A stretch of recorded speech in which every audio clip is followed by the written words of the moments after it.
Is if you haven't put a name on there, put your name on it, and you guys are 6A or 6B. 6A. Put 6A on here. You're going to fold your paper, and we're going to have two sides. We have this is going to be our front view, and this is going to be our side view. You're going to put the name of your creature on the top here. So mine is an Egon, and then we're ready to go. Now, remember your thumb on your chin. You can tape me right there. Thumb on chin, pinky on forehead. That is the size of our face. So get that proportion. Oh, God. Circle halfway down. A U to that bottom mark will create the egg shape, which gives us the approximate proportion of our face. We want our real eyes indicated in our drawing. So we're going to do a mark about halfway because your eyes are approximately halfway in between the chin and the top of your head. So we're going to put a mark here. We're going to put a mark for the nose. Nose is approximately halfway between the chin and the eyes, and we'll put it here. Technically, it's between the eyebrows and the chin, but for the sake of our drawing, we're going to just approximate it. Then, a line of symmetry down the middle, and we're ready for this. Oh yeah, and indicate our eyes. Then we're going to transfer this over to a side view. We bring some transfer lines over, and we do it again, but this time it's going to be a half circle. And this gives us the proportions for our side view of our face. We're going to put a triangle to indicate where our nose is, and then we put a line here for where our eyes go. So I have everything now. I have my reference materials. This is my Egon, so I have my eagle here. And I have on my reference materials, we have the front view and we have the side view. So I can choose which way I want to go. So I'm going to just start with my front view. Now, this is important. We have to build this so that it is going to fit on our face. These are where my real eyes will go. So I'm going to indicate that. So that means that when I design this, I have to design where my fake eyes are going to go, the mask eyes. So I'm going to put them just above my real eyes, and I'm going to design them kind of like a ball here. But I'm going to start to think about, like, for an eagle, the eagle has that kind of squash and stretch, kind of like when we're talking about animation, squashing and stretching.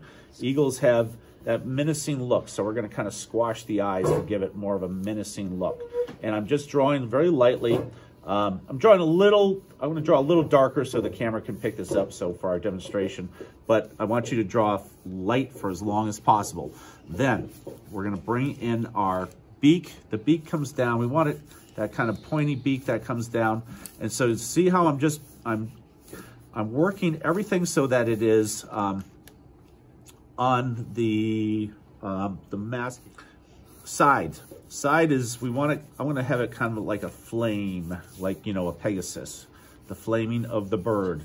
And then, so I'm just outlining, I'm just drawing, and I'm drawing kind of random things. I'm just thinking about between a dragon and an eagle. The next thing I want to do is, let's make this dragony. So dragons, of course, the inspiration for a lot of mythical creatures are from the Middle Ages, looking at barnyard animals. And of course, there's the bull, which with their horns, and snakes and lizards that people didn't understand what they were. So we would just kind of identify them as like really scary looking things. So we'll make this really scary looking, and we're going to give it some teeth here, and we'll give it some teeth here, and so I'm just doing a bad drawing. Whenever you're kind of visualizing, don't worry about making a really nice drawing. Just make a bad drawing, because these are lines we're going to kind of visualize my side view. I'm going to take this proportion over here. So here's my beak. And then I kind of like this, and the eyes are going to go right here. So I'm going to use my, indicate my side view of my eyes. And then I noticed that the eagle head protrudes right here above the beak, so I'm going to try that. Should I have the mouth open or closed? What do you guys think? We'll do it open for the fun of it. So we're going to have an open beak, And then I'm going to add the, if you go into music, you should go now. I'm going to add the front view. I like everything so far, so the next thing I do is commit. So now I'm going to hold my pencil. Everybody who goes to music, off you go. If you have music lessons today, off you go. All right, so I'm going to commit to my drawing, and I'm not going to worry about shading, although this looks like we probably shade that in a little bit, but we're going to be adding color to this. So we're going to keep this primarily as a line drawing for a pencil. And I'm going to shape these eyes to get them to be a little bit more menacing in an eagle kind of way.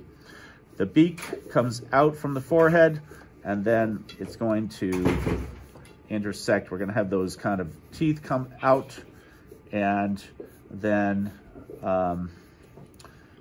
we're going to have the beak come out, and then we have the mouth open, so we're going to indicate that right here. We'll have some teeth there. So this is kind of like a menacing creature, but its superpower is that it can sing African 6-part harmony. So we're going to have to give it a tongue at some point.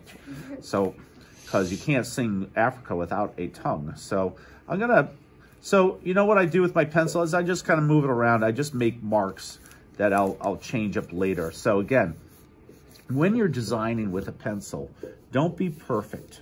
Because it's really dangerous to be perfect, because then you don't want to go back and mess with it later on to make adjustments. So make a less than perfect drawing, because you really want to spend your time perfecting the actual mask. And this is all about just designing and getting an idea down. So we'll indicate these horns. The next stage will be coloring, which we'll do later. But today, this is all about just doing a pencil drawing.